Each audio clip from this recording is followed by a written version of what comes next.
Hello, Jaeger Group. It's such a great honor to be speaking with you for the first time here on the Monday night webinar. What I'm about to share with you comes from what I've learned through the Jaeger Group, and I truly hope it will be helpful to you. Today, I'd like to talk about how consumer trends have changed recently and how we can do marketing that fits consumer needs. Before we dive in, you all have the business planner TF14, right? On page 14, there's a section called Connect and Pre-Qualify. There's an interesting phrase written there. It says, used to be people were innocent until proven guilty. Now people are guilty until proven innocent. What does that mean? In the past, people would trust first. They would trust someone until that person gave them a reason not to. Now, people don't trust until someone proves they are trustworthy. In other words, no matter how great we say MOE products and the business are, customers won't believe us until we prove it personally. So why is it that people don't trust first anymore? Why do they start from doubt? To understand that, we need to look at how consumer perception has changed over time and how companies adapted their marketing strategies to respond to those changes. Let's look at the first stage. Before around 1980, consumers needed to know that a product exists in order to buy it. So marketing was all about letting people know what the company was making. Then came the next stage. After 1900, the number of products began to increase. What did consumers start looking for? They start to seek more effective products. For example, better detergent, more powerful cleaners, toothpaste that really whitens. So companies started developing products with better effects. But here's where the problem started. To increase performance, companies began using ingredients that were harmful to people and to the environment. Now we move to the third stage, around 2010. That's when damage from harmful substances started getting reported. Have you ever seen the movie Dark Waters? It tells the true story of workers and residents who developed cancer after being exposed to toxic chemicals from a factory that made Teflon-coated frying pans. It was a time when environmental and health damage cases started pouring out. So what kind of products did consumers begin to seek? Yes, natural ingredients, plant-based, eco-friendly products. How did companies react? MOE from the beginning has always created products that are good for people and for the environment. Some companies try to follow that path, but unfortunately, many others just used words like natural and eco-friendly for marketing purposes only. That's what we called greenwashing. Let me give you an example. This bottle looks like it's made of paper. The company claimed it was environmental friendly, but when you cut the paper, the inside was plastic. They lied to the consumers. As greenwashing cases grew, we entered the fourth stage, which began around 2020. That's when consumers stopped trusting marketing. There was a shift in perception. Even if companies or business owners say their products are great, consumers don't believe them anymore without proof. How do you feel about this? After hearing about these consumer trends, does it seem difficult to deal with? Actually, this is the opposite. Large companies find this very difficult. That's because without deep trust between the company and the consumer, it's hard to prove a company's philosophy. That's why human-to-human marketing like we do in Amway is more effective. It allows us to explain the values and philosophies of the company more easily. That's how we create sustainable sales. Understanding this trend opened my eyes to a new vision for the Amway business. We can communicate Amway's values in a way other companies can't, through deep, trusting relationships with consumers. But for that, we as business owners need to deeply understand Amway's corporate philosophy ourselves. Because of this shift in consumer behavior, building deep trust has become even more important. That's why it takes time to build trust in Amway and its products. Business owners need to approach customers with sincerity and give them the time they need to confirm Amway's value. What's important here is authenticity and consistency. Consumers want to see the real intention of the company and the business owner. To do that, we must set our life purpose clearly, and we must keep meeting people with sincerity and consistency so that trust can be built. Grace often says this: just like business owners qualify their candidates, consumers are qualifying the business owners. So, here is a question. Should we create consumers first, or should we build trust first? Our answer is we begin by creating consumers. Once people start using the product, it becomes natural to meet again. Through those ongoing encounters, it becomes easier to build trust. Let me give you 2 simple tips to help people who don't yet trust Amway become consumers. The first tip is, when you're meeting someone, make sure there's a catalog on the table and that you have products in your bag, like this. Many IBOs carry products and show them, but don't show the catalogs. In the past, customers would ask for a product and the shop owner would bring it out from storage. But when stores began using displays, so customers could browse, sales increased dramatically. For example, when someone goes to buy toothpaste, do they just buy toothpaste? No, they see the mouthwash next to it and think, I need that. They see the shampoo nearby and remember, they are running low. They pick up more items. We are owners of our own shops. Do we have displays? Yes, we do. These catalogs are our displays. These products we show might not be what the person needs, but the catalog probably includes something they do need. It's a great opportunity to gain a customer. The second tip is demonstration. People believe when something is proven. Demonstration is our chance to prove the effectiveness of our products. Here are 3 things to keep in mind when doing a demonstration.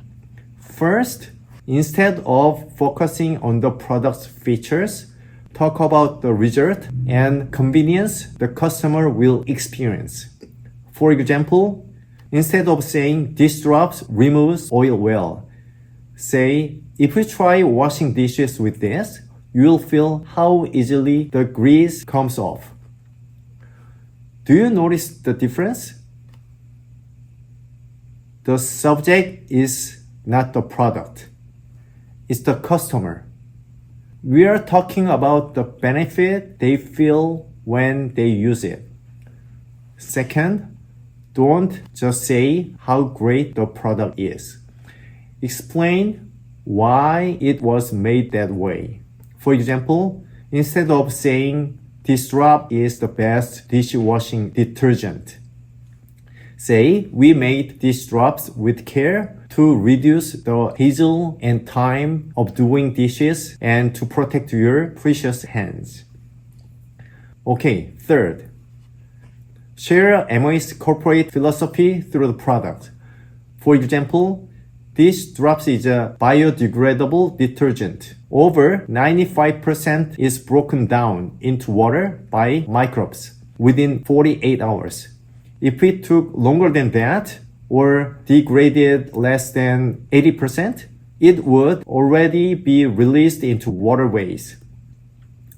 That's why we calculated both the degradation time and rate when we made it. So I've just shared 2 simple tips for how to turn people who don't yet trust Amway into consumers. The first is to always carry products and catalog. The second is to demonstration. Alright, next move on to the next part. Once consumers start forming, what should a business owner do? They need to build trust, right? So, how is trust built? This is a very important moment. We are not just trying to make friends. We are building trust between the business owners and the consumer. So, how is that trust created? It happens when we discover their needs or problems and then provide solutions using the Amway products, the business model, and the Jaeger system. Business is about discovering the customer's needs and solving problems. When you identify their needs and help solve them well, trust naturally follows. But how do you discover those needs? Here's something really important. Customer needs are not always visible on the surface. That's why we must learn to distinguish between 3 different types of needs. There are external needs, internal needs, and philosophical needs. External needs, internal needs, and philosophical needs. That might sound complicated, so let me give you an example. There was a young business partner who had this conversation with me. After he started the Amway business, he lost weight, gained muscle, and had more energy when playing tennis or basketball. His friends started asking him how he was managing his health. One friend in particular kept asking, "How are you doing it? You are in great shape." This partner explained his routine several times, but the friend still didn't start doing anything himself. Eventually, the partner said, "People say they want to take care of themselves, but they don't really mean it." Now, do you think the friend truly had no will to manage his health? Or could there be another reason? So I asked him, "Have you ever asked your friend why he hasn't started?" He said, "No, but I should." Then I asked, "Why do you think he hasn't started?" He thought for a moment and said, "He once told me he loves snacks, and he's worried that if he started managing his health, he won't be able to eat snacks anymore." Now think about this conversation. Can you tell what the external and internal needs are? The external needs is health management. But if we only try to solve the external need, the customer can't make a decision easily. We have to find and help solve the internal need. In this case, the internal need is the concern about not being able to enjoy snack anymore. So, what can you do? The solution is excess protein snacks and bars, right?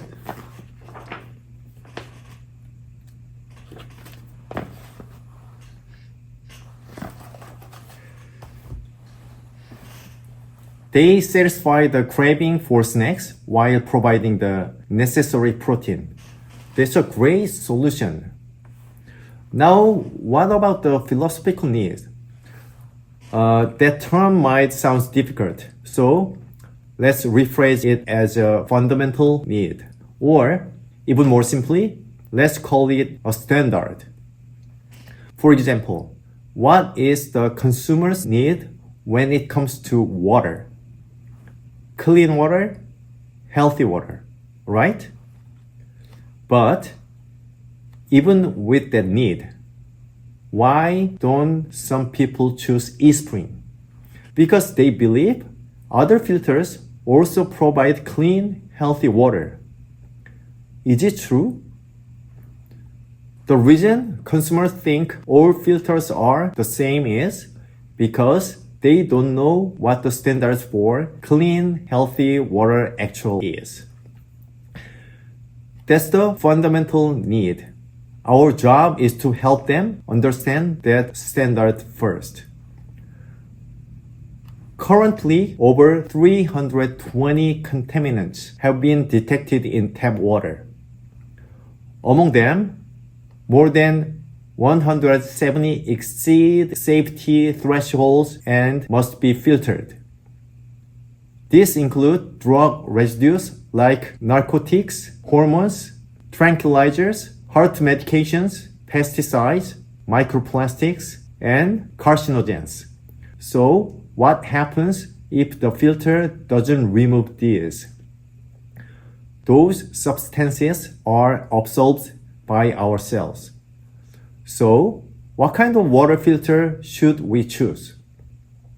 We should choose one that can remove these substances. But how do we know if a filter can do that?